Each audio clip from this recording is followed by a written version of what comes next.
The FAQs have a lot of information in them, and it may be helpful to get them. Okay. What I'd like to do before we start the hearings is just do some basic information for you. Many people felt it was helpful that you got some information up front about what would happen if the proposed ordinance does pass. The ordinance that we have in place right now in the city of Salina under the city codes offers protection against discrimination claims with regard to race, sex, gender, familial status, disability, religion, age, color, national origin, and ancestry. They're protected classes as it relates to public accommodations, which would be things like banks and bars and restaurants and stores and things like that. And also in terms of housing, if you're renting or selling housing, or with regard to employment. And as you can see, those are the three areas that we laid out on the frequently asked questions. We laid out questions and answers under all those categories.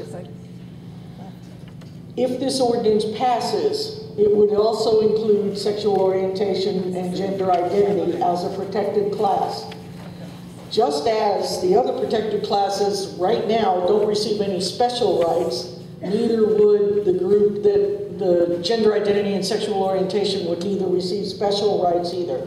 They would simply receive protection from discrimination as they go about looking for jobs, going to a store, or trying to get a house. Typically, the way the process works, if somebody believes that they've been discriminated against now, they would come to our office, and we're the Salina Human Relations Commission. And by the way, my name is Gina McDonald, and this is Dina Herone, and another one of my staff members, Sandy Beverly, is out at the front desk. I'm trying to keep this from making so much noise, but it's... Can you just cover it, close it? Cover it. Not all the way, but Just cover it close like this? Okay. Just keep it farther from your mouth, but don't cover it. Okay. Okay. I trust Ann. She does this once in a while. Thank you. Okay. The way the process works. Okay, make the point towards you. You really need somebody to turn it down. But Yeah, we do need somebody. away from the speakers. Okay, there we go. Let's try that. Essentially, the process happens if somebody believes they've been discriminated against today, and that could be a man or a woman who is a person of color, a disabled person, a person from a different country, or any of those combinations who are believed to have been discriminated against in some form. They come to our office and they say, I believe I was discriminated against. And Dina, in fact, who is our intake specialist, will sit down with them and do a couple of things. Number one, we have to find out if they live in the city of Salina, because we only cover the city of Salina. The second thing we want to know is the person or entity that she's complaining about, are they a covered entity? Are they someone who's covered? And we find that out.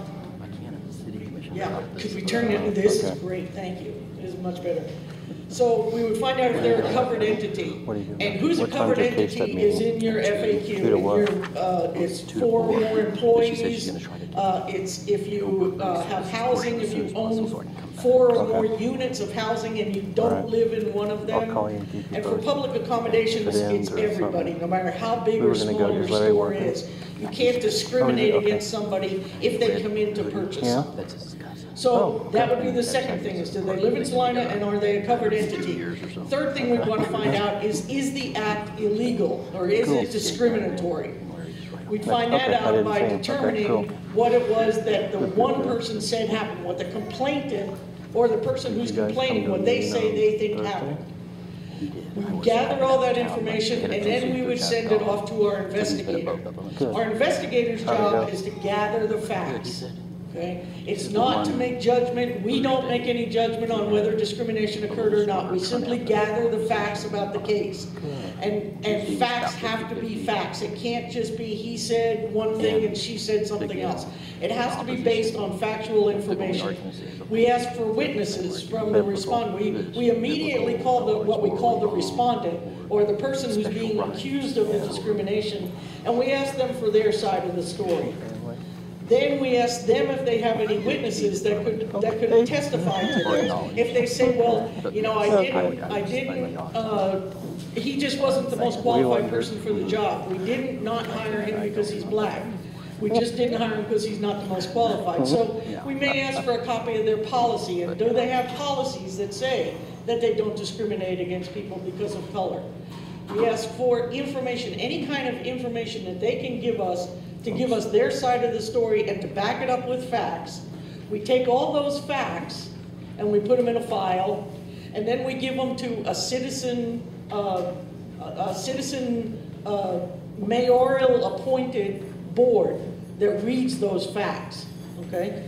So just like you sitting in the audience today, if you looked at those facts, would you believe that discrimination occurred? Based on the information that you have, that you see before you, would you believe that discrimination occurred? And that's what those two commissioners determined. They look at it, and if both commissioners believe that probably something did happen, probably there was discrimination, they would issue a probable cause order. Throughout the whole process, from the time we start out talking to the respondents and complainants, we ask if they want to sit down at a table and maybe just talk to each other and conciliate the matter. Figure out a way to not have to go through a whole process, but just figure out what's going on here. Was there some misunderstanding on one side or the other? For example, this week we had a case where a lady came in and told us that she's moving out of her apartment, and the landlord told her that she wasn't going to get her reimbursement back because she had a year's lease. And the lady said, well, I believe my year's lease was over in July and I want to move out. Well, when we got a copy of the lease from the respondent, we found out that, in fact, the landlord was right. She has an ongoing lease. The lease was up in July, but it carries over for another year if you keep paying rent. So as soon as we got that information, the case is done, okay? We work on facts. We try not to work on emotions. We try not to work on anything else. We just work on facts.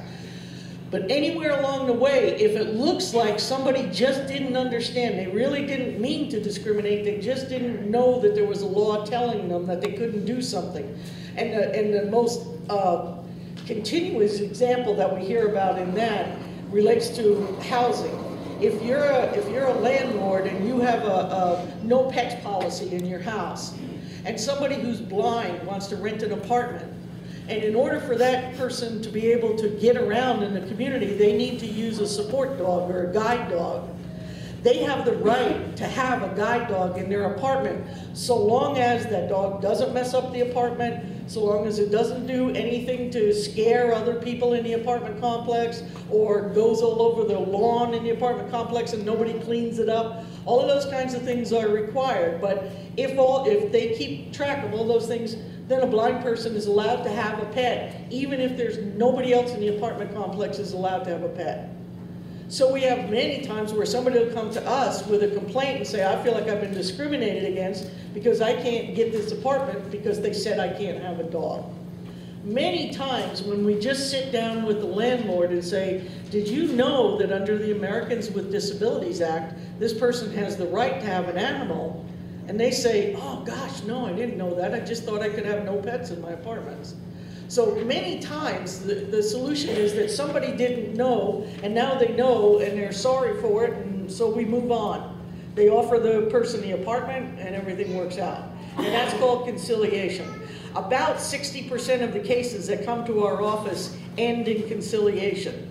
Everybody wins. Everybody gets kind of what they need, okay?